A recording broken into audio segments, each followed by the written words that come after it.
ഞാനിന്ന് തയ്യാറാക്കുന്നത് പാൽക്കപ്പയാണ്. നല്ല സൂപ്പർ ടേസ്റ്റിൽ പാൽക്കപ്പ വളരെ ഈസിയായി നമുക്ക് തയ്യാറാക്കാം.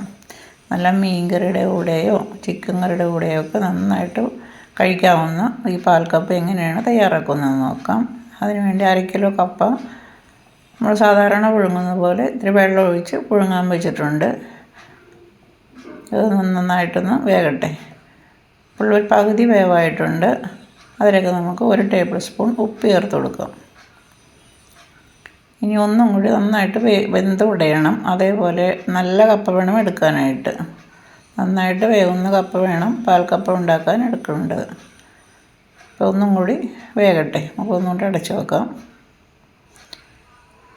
അപ്പോൾ 1 മിനിറ്റ് കഴിഞ്ഞ് നമ്മൾ നന്നായിട്ട് വെന്തിട്ടുണ്ട്. ഇനി നമുക്കിതിൻ്റെ വെള്ളമെല്ലാം ഊറ്റിക്കളഞ്ഞ് അതൊന്ന് സ്പൂൺ കൊണ്ടൊന്ന് ഉടച്ചു വെക്കണം. ഇതുപോലെ സ്പൂൺ കൊണ്ടൊന്ന് കുറച്ച് ഉടച്ചു വെച്ചിട്ടുണ്ട്. ഇനി അതിലേക്ക് 1 ടേബിൾ സ്പൂൺ ചുവന്നുള്ളി ചതച്ചത്, 2 പച്ചമുളക്, 1 ടേബിൾ സ്പൂൺ ഇഞ്ചി വെളുത്തുള്ളി ചതച്ചത് കൂടി ചേർത്ത് ഇനി നമുക്കൊരു അരമുറി തേങ്ങയുടെ തേങ്ങാപ്പാൽ 2-ാം പാൽ ചേർത്ത് നന്നായിട്ടൊന്ന് മിക്സ് ചെയ്യുക. കുറച്ച് തലപ്പാൽ എടുത്ത് വെച്ചിട്ടുണ്ട്. അത് നമുക്ക് ലാസ്റ്റ് ചേർക്കാനുള്ളതാണ്. ഇതിൻ്റെ വെളുത്തുള്ളിയുടെയും പച്ചമുളകും ഉള്ളിയുടെയൊക്കെ ടേസ്റ്റ് പിടിക്കാൻ വേണ്ടി നന്നായിട്ടൊന്ന് തിളപ്പിച്ചെടുക്കുക. ഇനി ഇതിലേക്ക് ആവശ്യമുണ്ടെങ്കിൽ ഉപ്പ് ചേർത്ത് കൊടുക്കാം. പുഴുങ്ങിയപ്പോൾ നമ്മൾ ഉപ്പ് ചേർത്തിട്ടുണ്ടായിരുന്നു. അപ്പോൾ നോക്കിയിട്ട് ഉപ്പ് ചേർക്കുക. എന്നിട്ട് നന്നായിട്ട് ഒന്നും കൂടി നന്നായിട്ട് വേകുന്നവരെയും ഇത് മീഡിയം ഫ്ലെയിമിലിട്ട് വറ്റിച്ചെടുക്കുക. ഒന്ന് കുറുക്കിയെടുക്കണം. അധികം കുറുകരുത്. ഇതേ പാകത്തിന് നമുക്ക് തലപ്പാൽ ചേർത്ത് കൊടുക്കാം. അപ്പോൾ തലപ്പാലും ചേർത്ത് നന്നായിട്ടൊന്ന് മിക്സ് ചെയ്യുക. പെട്ടെന്ന് ഉണ്ടാക്കാം. നമുക്ക് തേങ്ങ ഒന്ന് ചിരകി പാലെടുത്ത് വെച്ചിട്ടുണ്ടെങ്കിൽ പെട്ടെന്ന് തന്നെ തയ്യാറാക്കാം. അപ്പോൾ നമ്മൾ തേങ്ങാപ്പാൽ ചേർത്തിട്ടുണ്ട്. ഇനി നമുക്ക് സ്റ്റവ് ഓഫ് ചെയ്യാം. അപ്പോൾ ഒന്ന് തിളച്ച് വന്നിട്ടുള്ളൂ. ഇനി അതിലേക്ക് 2 കറിവേപ്പിലയും കൂടി ചേർത്ത് കഴിഞ്ഞ് കടുകും കൂടി വറുത്തിട്ട് നമ്മുടെ പാൽക്കപ്പ റെഡിയായി. ഒരു പാൻ അടുപ്പത്ത് വെക്കുക. നന്നായിട്ട് ചൂടാകുമ്പോൾ 1 ടേബിൾ സ്പൂൺ വെളിച്ചെണ്ണ ഒഴിച്ച് കൊടുക്കുക.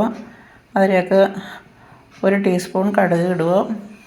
കടുക് നന്നായിട്ട് പൊട്ടി വരുമ്പോൾ അതിലേക്ക് ഒരു 10 ചുവന്നുള്ളി ചെറുതായി അരിഞ്ഞത് ചേർത്ത് കൊടുക്കുക. ഈ ചുവന്നുള്ളി നന്നായിട്ടൊന്ന് മൂത്ത് കിട്ടട്ടെ. ഒന്ന് മൂത്ത് വരുമ്പോൾ അതിലേക്ക് ഒരു 2 വറ്റൽമുളകും കുറച്ച് കറിവേപ്പിലയും കൂടി ചേർക്കാം.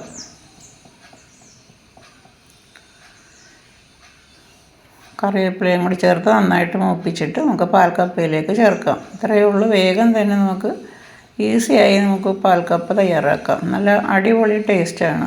അപ്പോൾ ഈ റെസിപ്പി ഇഷ്ടമായാൽ ലൈക്ക് ചെയ്യുക, കമൻറ്റ് ചെയ്യുക, ഷെയർ ചെയ്യുക. സബ്സ്ക്രൈബ് ചെയ്യാത്തവർ സബ്സ്ക്രൈബ് ചെയ്യുക. ഇതിലേക്ക് ചേർക്കാം. ഒന്ന് മിക്സ് ചെയ്യുക. നമ്മുടെ സൂപ്പർ ടേസ്റ്റുള്ള പാൽക്കപ്പ റെഡി. ഇത് ഇരിക്കും തോറും കുറുകി വരും. അപ്പോൾ നമുക്കത് ചൂടോടുകൂടി ഒരു പ്ലേറ്റിലേക്ക് മാറ്റാം. ഇപ്പോൾ നല്ല ചൂടാണ്. ഇനി ഇരിക്കും തോറും നമ്മൾ ഇത് ഒന്നും കൂടി നന്നായിട്ട് കുറുകി വരും. അപ്പോൾ ഇത് മീൻകറിയുടെ കൂടെയൊക്കെ കഴിക്കാൻ സൂപ്പർ ടേസ്റ്റാണ്. അപ്പോൾ ഞാൻ അടുത്ത വീഡിയോയുമായി അടുത്ത ദിവസം കാണാം.